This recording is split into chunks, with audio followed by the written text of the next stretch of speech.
Bismillahirrahmanirrahim. Assalamualaikum warahmatullahi wabarakatuh. Alhamdulillah ala ni'amillah. Pada Jumat ini bersyukur kita kepada Allah Subhanahu wa ta'ala dengan mengucap Alhamdulillah.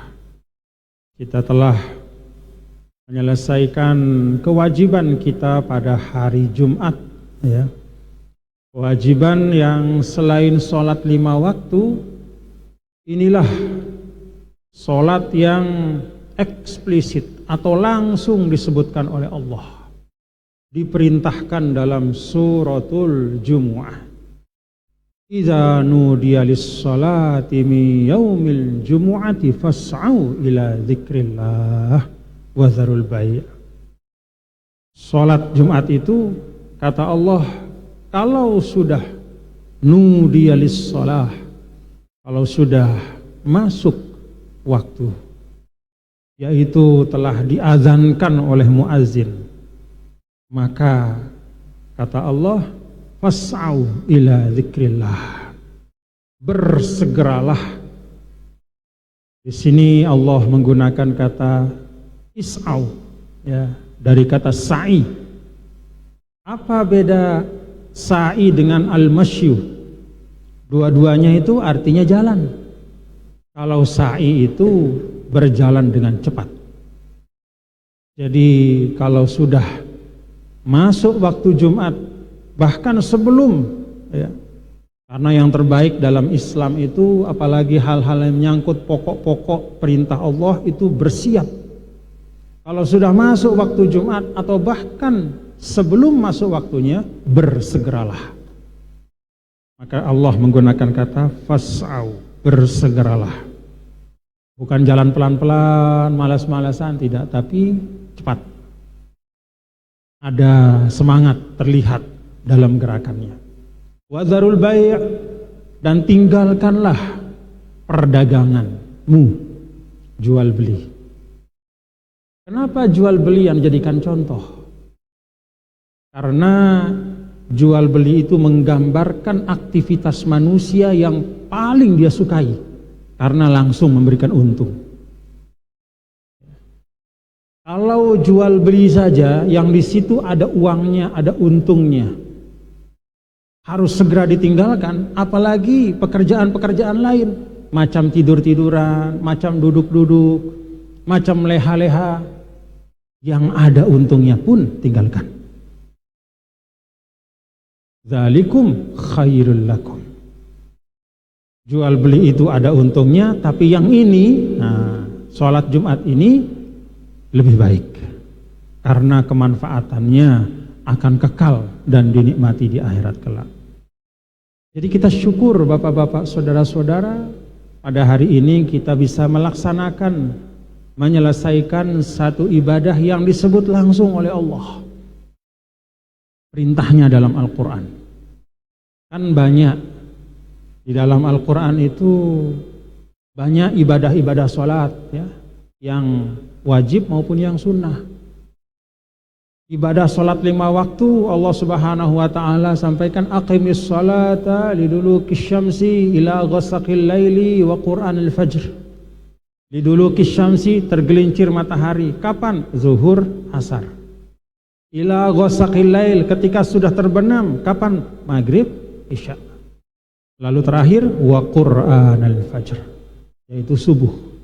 Jadi dalam satu ayat itu memang tidak disebutkan nama sholatnya, tetapi ditunjukkan oleh Allah kepada 3 kelompok waktu, yang penjelasannya kemudian dijelaskan oleh Nabi kita, Nabi besar Muhammad sallallahu alaihi wasallam.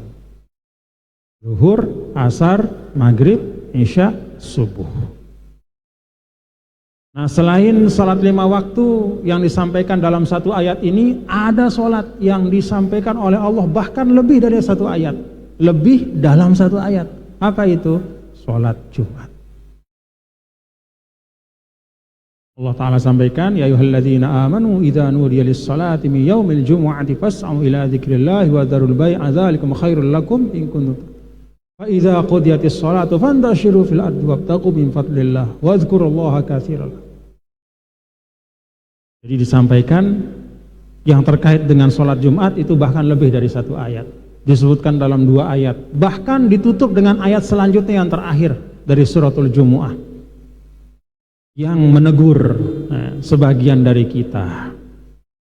Yang ditegur memang dulu para sahabat sebagian ada yang saking asyiknya dia berdagang, saking asyiknya dia berjual beli, ya,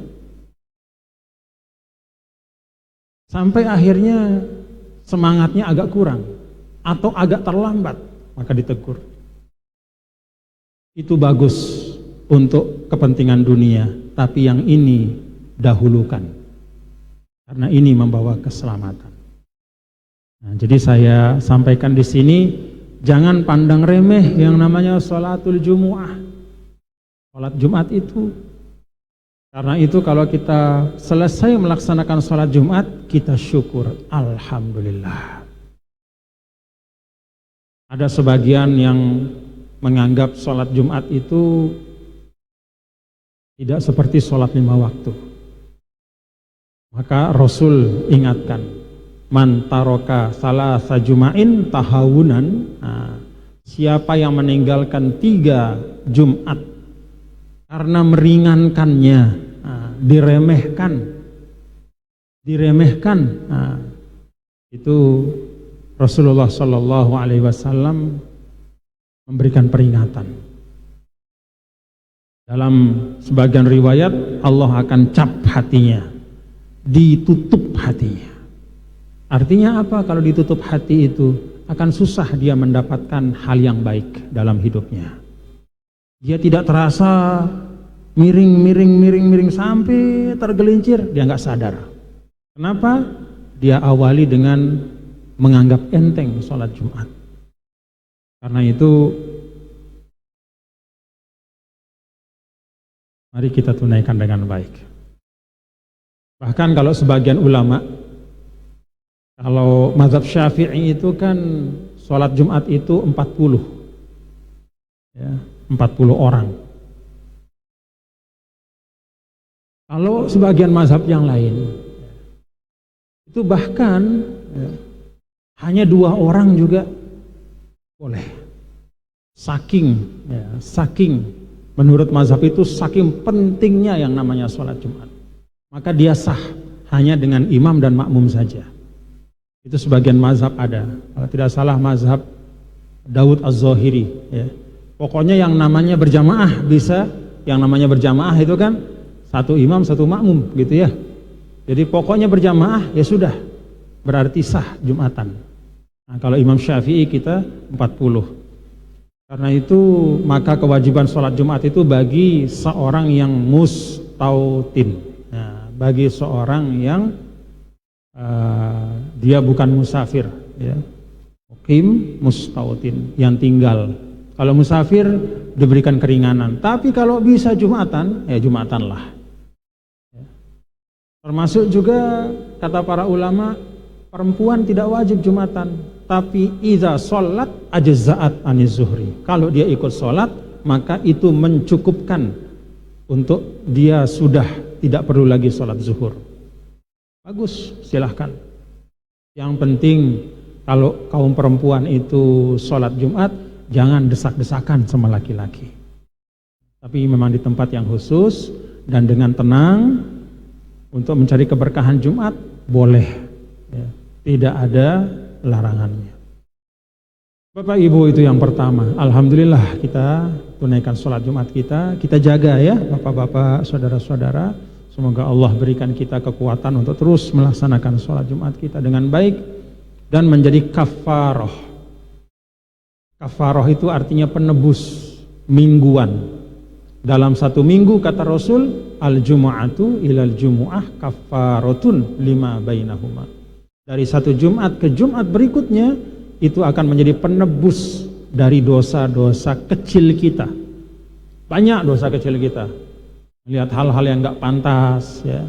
Atau tiba-tiba terbersit di hati kita satu persangkaan buruk sama orang, atau tiba-tiba mulut kita tidak sadar mengucapkan hal-hal yang kurang pantas. Nah, itu kalau kita melaksanakan Jumat dengan ikhlas, maka itu akan menjadi penebus dosa-dosa kecil. Kalau dosa besar itu harus dengan taubat, ditaubatkan kalau dosa besar. Kalau dosa kecil itu bisa hilang dengan beberapa amalan, antara satu Jumat dengan Jumat berikutnya, antara satu wudhu dengan wudhu berikutnya. Itu sebabnya para ulama membiasakan ya halat dawamil wudhu. Dia tetapkan dirinya dalam keadaan tetap berwudhu. Untuk apa?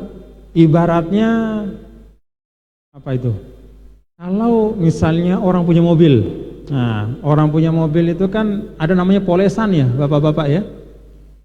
Yang namanya polesan itu biasanya model sekarang itu polesan yang anti air, sehingga air itu tidak nempel tapi jatuh. Ibaratnya orang yang tetap dalam keadaan wudhu, dia memoles dirinya sehingga dosa kecil itu tidak bisa hinggap tapi langsung jatuh, hilang saja.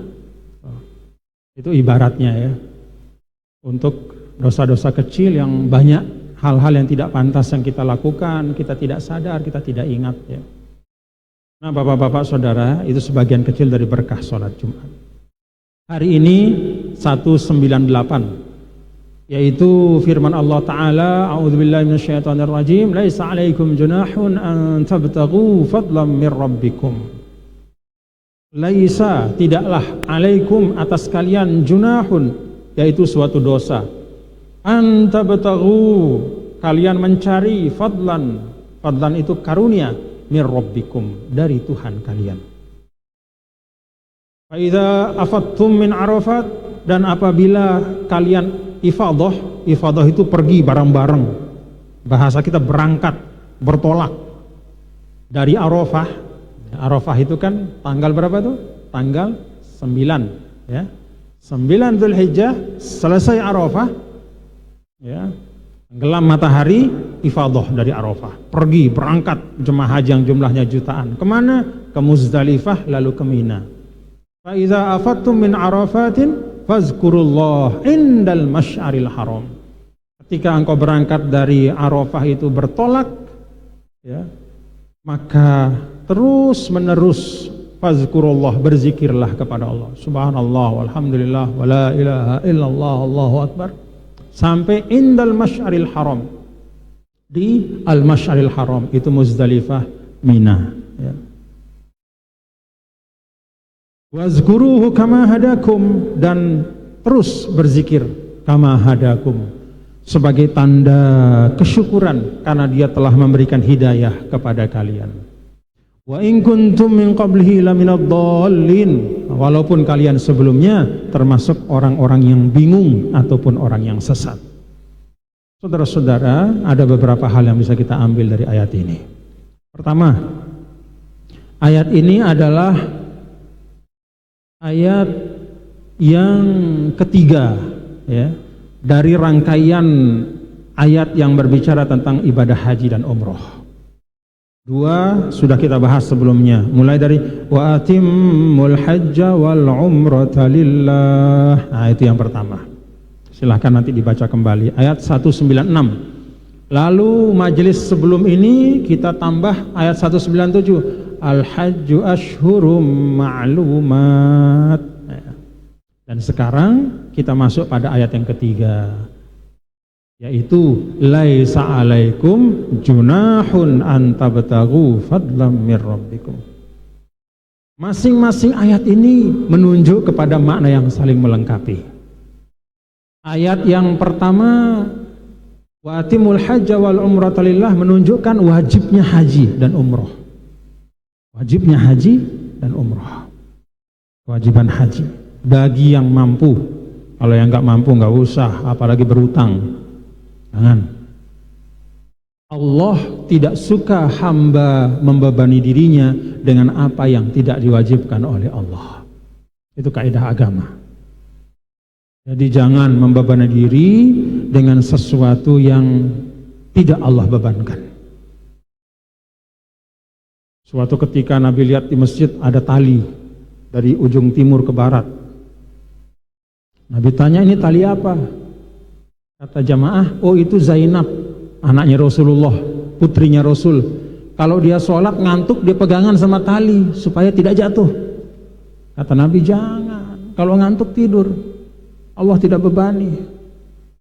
Jadi kalau ngantuk jangan paksakan diri, pasang tali pegangan, tidur istirahat. Itu sholat.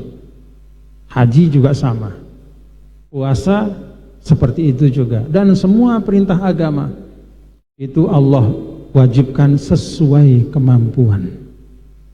Tapi kalau sudah mampu, jangan cari alasan untuk tidak mampu. Kalau sudah punya uang yang cukup nisabnya, jangan dipinjamkan kepada orang supaya kurang nisab dan tidak harus berzakat, nggak boleh. Kalau sudah mampu, tunaikan. Kalau belum mampu, Allah tidak paksakan. Nah, jadi ayat yang pertama tentang kewajiban haji bagi yang mampu. Ayat yang kedua, Al-Hajju Ashhurum Ma'lumat. Nah, itu tentang hal yang paling pokok terkait dengan haji dan umroh itu, tentang waktunya. Bahwa haji itu waktunya dari Syawal sampai Zulhijjah. Lalu yang paling wajib dijauhkan kalau kita berhaji, ucapan yang cabul, perbuatan fasik, dan berdebat yang tidak jelas. Nah, di ayat ini, ayat yang kita baca sekarang, ini ada tambahan makna sebagai pendidikan dari Allah kepada kita semua tentang haji dan tentang kehidupan secara keseluruhan.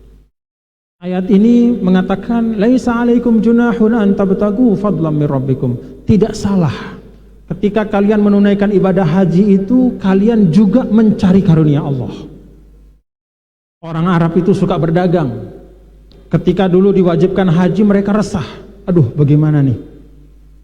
Padahal yang namanya musim haji itu musim yang biasanya dagangan laku karena orang banyak. Kan rumus berdagang itu sederhana, cari orang banyak di mana kumpul, jual di situ, jualan pasti laku. Sesuatu yang dibutuhkan oleh orang yang ada di situ. Maka ketika diwajibkan haji, sebagian dari sahabat mengira bahwa mereka tidak boleh berdagang pada musim haji. Maka mulai timbul pertanyaan-pertanyaan. Taharraju, pedagang-pedagang para sahabat yang hebat-hebat, Utsman bin Affan, Abdurrahman bin Auf, saudagar-saudagar itu, mereka tutup dagangannya. Maka dijelaskan dalam ayat ini, laisa alaikum junahun an tabtagu fadlam mir rabbikum. Boleh. Yang utama tunaikan haji, tetapi pada saatnya. Nah, ingat, pada saatnya, yaitu tidak dalam saat manasik haji yang utama. Nah, kalau sudah selesai haji, maka silahkan kalau yang mau berdagang. Ini bukan hanya tentang haji, bapak-bapak saudara, tapi ini spirit atau semangat Islam. Maka nanti beberapa ayat setelah ini, ayat 201 itu ada doa sapu jagat. Apa bunyinya? Rabbana atina fid dunya hasanah wa fil akhirati hasanah wa qina adzabannar. Beri kami ya Allah kebaikan di dunia, kebaikan di akhirat, dan selamatkan kami dari api neraka. Maka Islam itu mengajarkan di dunia silahkan bekerja, berdagang, mencari rezeki. Bahkan dalam rangkaian ibadah pun, kalau ibadah intinya sudah selesai, silahkan berdagang. Tapi jangan ketika sedang ibadahnya berlangsung kemudian berdagang, itu nggak boleh. Ketika sudah selesai manasiknya yang utama, silahkan. Dan itu kita saksikan di Tanah Suci sekarang. Banyak jemaah haji dari negaranya masing-masing, dia bawa dagangan, nggak masalah. Yang penting jangan dagangan yang aneh-aneh. Ya, dagang rokok misalnya janganlah. Ya, masa bawa rokok ke Tanah Suci? Bawa yang harum-harum lah, misalnya macam minyak gaharu, atau kalau rokok nggak usah lah ya, jadi masalah nanti di sana, bisa ditangkap juga. Jadi dulu sahabat juga begitu, Begitu mereka selesai ibadah haji yang pokok, mereka gelar. Ada yang jual permadani, ada yang jual minyak onta, ada yang jual minyak kasturi, ada yang jual selimut dari domba, macam-macam. Silahkan berdagang. Maka dalam ayat tentang tentang sholat Jumat juga tadi, ya. Apa Allah Ta'ala sampaikan dalam ayat yang kedua? Fa idza qudiyatis sholatu fantashiru fil ard. Kalau sudah selesai sholat Jumatnya, silahkan menyebar mencari rezeki. Yang punya dagangan balik berdagang, silahkan. Jadi sebenarnya tutup pasar hari Jumat itu tidak ada dalam Islam. Sebenarnya ini ya, kalau kita ngomong apa adanya. Di Madinah pada hari Jumat tetap berdagang, tapi bukan pada saat sholat. Sebelum Jumat ya berdagang, sampai pada waktu kira-kira sudah perlu siap-siap, tutup dulu sementara. Lalu selesai sholat Jumat, buka lagi toko, berdagang lagi. Jadi kalau ada misalnya, wah kita tutup hari Jumat karena Islam mengajarkan hari Jumat itu hari ibadah, tidak seperti itu. Ibadah ada tempatnya. Berdagang itu juga mulia, asal jujur. Fa idza qudiyatis shalat fantashiru fil ard. Maka kalau ada orang bertanya, misalnya ada pasar di luar masjid setelah selesai sholat Jumat, boleh enggak? Boleh. Boleh. Karena sudah selesai Jumatan. Yang enggak boleh itu bawa nasi bungkus ke dalam masjid, jualan. Orang masih zikir masuk ke dalam. Enggak boleh. Maka dulu Rasulullah SAW ketika melihat ada orang lagi di dalam masjid, bangun dia, kemudian wah ini onta saya hilang, tolong siapa yang lihat onta saya, tolong. Nabi tegur, itu ontanya nggak bakal kembali karena salah tempat dia, karena dalam masjid. Tapi kalau sudah keluar masjid, silahkan. Sama hal-hal duniawi juga begitu. Anda mau bicara politik zaman pilpres, pilkada, di luar masjid lah. Jangan dalam masjid kemudian kampanye, pilih ini, pilih. Cilaka itu. Tidak boleh. Jadi dalam Islam antara dunia dan akhirat itu saling melengkapi, masing-masing ada tempatnya. Dan masing-masing itu mulia. Yang namanya dunia itu, kalau kata Rasul, matiyatul mu'min. Kan kita berjalan menuju Allah. Apa kendaraan kita? Ya dunia ini. Sebagaimana kita kalau pergi ke Lembar harus pakai mobil atau kendaraan, maka menuju Allah juga harus ada kendaraan. Apa itu? Ya dunia. Dunia dalam arti hidup kita di dunia ini kendaraan. Maka kita isi dengan kebaikan. Nah, ayat ini ya, kembali kepada yang saya sampaikan tadi, mengajarkan tentang prinsip Islam. Laisa alaikum junahun an tabtagu fadlam mir rabbikum. Kalau kita mengejar akhirat, bukan berarti kita meninggalkan dunia. Mengejar akhirat itu bisa bersama dengan mendapatkan kebaikan di dunia, tapi dengan tempat dan waktu yang tepat, sesuai tempatnya. Fa idza afattum min arafatin fadhkurullaha indal masy'aril haram wadhkuruhu kama hadakum wa in kuntum min qablihi laminadh dhalin. Yang kedua yang dapat kita ambil dari ayat ini adalah, coba perhatikan. Allah Ta'ala sampaikan, kalau kalian berangkat dari Arafah, maka berzikir terus, jangan putus-putus. Indal masy'aril haram. Di al-masy'aril haram. Tempat-tempat yang istimewa. Apa yang dapat kita ambil dari bagian ayat ini, Bapak-bapak Saudara? Bahwa amal-amal baik tertentu itu kalau dilaksanakan di tempat tertentu dan dalam waktu tertentu, maka keistimewaannya akan lebih dibanding kalau dilakukan di waktu atau tempat yang lain. Zikir di mana-mana bagus, tapi kalau sedang naik haji lalu kita manfaatkan berzikir di Masy'aril Haram, maka zikirnya itu akan bertambah keberkahannya. Membaca Al-Quran itu istimewa, tapi ketika kita wukuf di Arafah, kita baca Al-Quran, itu diberkahi dan dilipat gandakan oleh Allah. Karena itu, dalam ajaran Islam, Bapak-bapak Saudara, ini mumpung kita sehat. Kalau kita dapat ilmu dari guru kita dapat ilmu entah mungkin kita di medsos, kita baca suatu pengetahuan, informasi yang baik, atau kita hadir di pengajian, atau kita membaca buku, di situ ada informasi bahwa pada bulan-bulan tertentu Allah melipat gandakan kebaikan, manfaatkan. Pada waktu-waktu tertentu ada namanya sa'atul ijabah, waktu yang sangat mudah dikabulkan doa, manfaatkan. Termasuk ini ba'da asar, ya, setelah hari Jumat, ba'da asar itu kata ulama adalah waktu di mana kalau ada orang berdoa maka akan diijabah oleh Allah.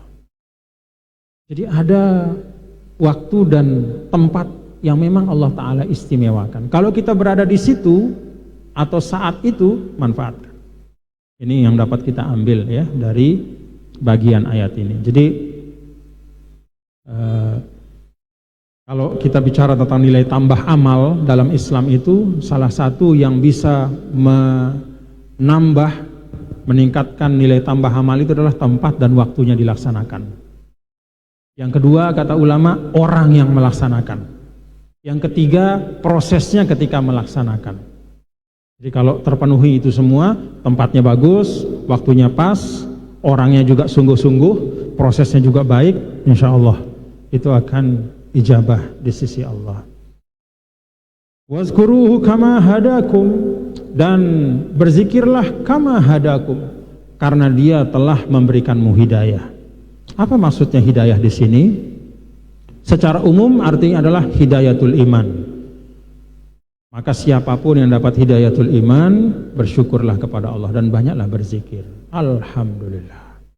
Secara khusus hidayah di sini berarti hidayah menunaikan haji. Maka kalau orang bisa berangkat ke tanah suci, ingat betul-betul bahwa dia telah diistimewakan oleh Allah Subhanahu wa taala.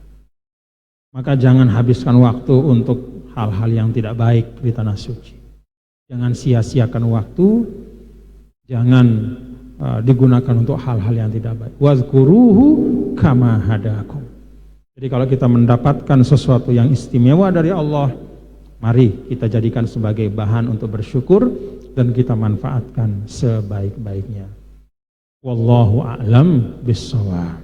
Bapak-bapak, saudara sekalian, terakhir tadi khatib sudah mengingatkan kita bahwa kita semua berada pada bulan Rajab, ya. Bulan Rajab ini adalah satu dari 4 bulan yang disebut dengan Al-Ashhurul Hurum, bulan-bulan Al-Ashhurul Hurum. Ada 4 bulan, yaitu Zulqa'dah, Zulhijjah, Muharram, itu berturut-turut, lalu yang terpisah adalah bulan Rajab. 4 bulan ini Allah Subhanahu wa taala ingatkan secara khusus di dalam Al-Qur'an, ya. Apa yang Allah ingatkan? Fala tazlimu fihinna anfusakum. Jangan menzolimi diri kalian. Apa arti menzolimi diri kalian? Ya, semua perbuatan zolim itu kan hakikatnya kembali kepada kita. Kita gebuk orang misalnya, itu kita menzolimi diri kita. Kenapa? Karena artinya kita akan memikul tanggung jawabnya, memberatkan diri kita. Maka ayat ini artinya jangan berbuat zolim pada bulan-bulan Al-Ashhurul Hurum, termasuk bulan Rajab ini. Karena itu dulu bapak-bapak, saudara-saudara, bahkan pada masa jahiliyah, sebelum datangnya Nabi besar Muhammad SAW, bulan Rajab itu oleh orang-orang jahiliyah dulu dijadikan sebagai bulan gencatan senjata. Yang perang, berhenti perang. Yang mengeluarkan pedang, sarungkan pedangnya. Yang biasa mengasah tombak, itu dia simpan tombaknya. Tidak ada dentingan senjata pada bulan Rajab zaman jahiliyah dulu. Jadi bulan Rajab itu dijadikan sebagai kesempatan untuk berdamai. Maka Rajab itu disebut juga dengan Rajab al-Asom. Al-Asom itu artinya tuli. Kenapa disebut bulan Rajab yang tuli? Karena tidak terdengar satu dentingan senjata. Kan biasanya orang perang tang tong tang tong tang, sarung semua senjata. Maka sepi, tidak ada keributan, tidak ada konflik, tidak ada peperangan. Itu zaman jahiliyah.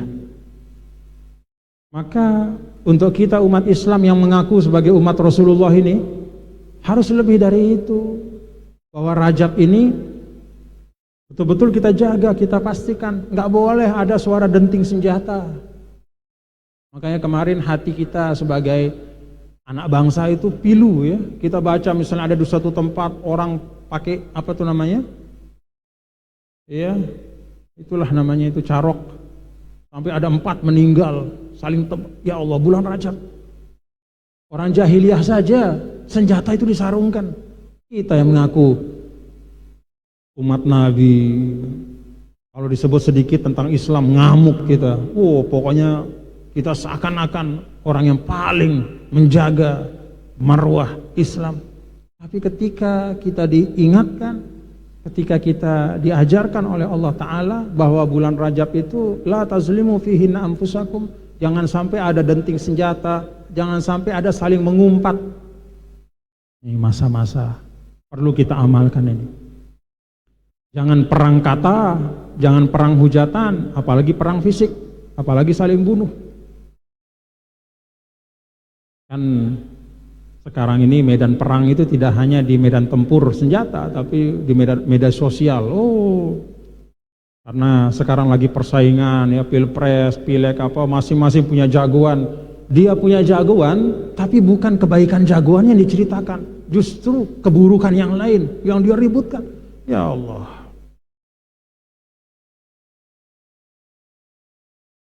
Kalah-kalah sama orang jahiliyah kita. Orang jahiliyah aja berdamai. Tidak ada yang saling hujat, saling umpat bulan Rajab.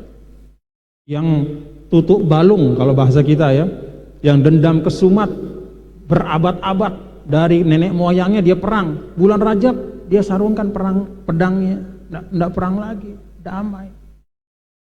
Nah ini mohon menjadi perhatian ya.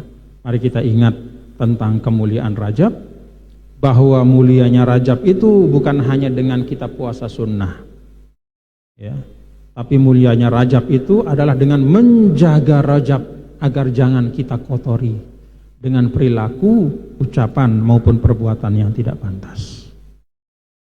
Jangan puasanya kencang tapi ngumpatnya juga kencang, ada artinya. Kan banyak kisah, ada seorang perempuan yang dipuji-puji pada zaman Nabi, rajin sholat malam, puasa sunnah nggak putus-putus, tapi mulutnya suka mengumpat tetangganya. Apa kata Nabi? Dia di neraka tempat. Begitu. Jadi jangan full semangat cari pahala saja, tapi pada saat yang sama tidak peduli, menggibah, mengumpat, menghujat sana sini. Jangan ya. Mari kita jaga kemuliaan bulan Rajab. Alhamdulillah ada Rajab sebagai pengingat kepada kita bangsa Indonesia. Kebetulan masa kampanye ini masa bulan Rajab. Nanti pencoblosannya itu bulan Sya'ban. Maka semakin dekat pencoblosan ya harus semakin kita jaga diri kita. Apalagi bulan Sya'ban. Sya'ban itu muqaddimahnya Ramadan. Jadi ini semua sudah diatur oleh Allah ya. Waktu politik di Indonesia ini ternyata bersamaan dengan bulan Rajab, bulan Sya'ban. Pengingat bagi kita bahwa bersaing, berpolitik jangan sampai merusak akhlak kita sebagai seorang muslim. Jaga diri, jaga sahabat, jaga tetangga.